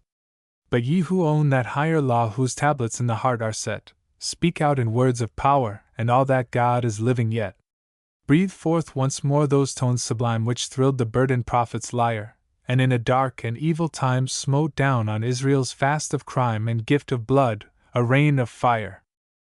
Oh, not for us the graceful lay to whose soft measures lightly move the footsteps of the fawn and fay, o'erlocked by mirth and love. But such a stern and startling strain as Britain's hunted bards flung down from Snowdon to the conquered plain, where harshly clanked the Saxon chain, on trampled field and smoking town. By liberty's dishonored name, by man's lost hope and failing trust, by words and deeds which bow with shame our foreheads to the dust, by the exulting stranger's sneer, borne to us from the old world's thrones, and by their victims' grief who hear, in sunless mines and dungeons drear, how freedom's land her faith disowns. Speak out in acts? The time for words has passed, and deeds suffice alone. In vain against the clang of swords the wailing pipe is blown. Act, act in God's name, while you may. Smite from the church her leprous limb. Throw open to the light of day the bondman's cell, and break away the chains the state has bound on him. Ho! Every true and living soul, to freedom's periled altar bear the freeman's and the Christian's whole tongue, pen, and vote, and prayer. One last, great battle for the right, one short, sharp struggle to be free. To do is to succeed, our fight is waged in heaven's approving sight, the smile of God is victory. 1844.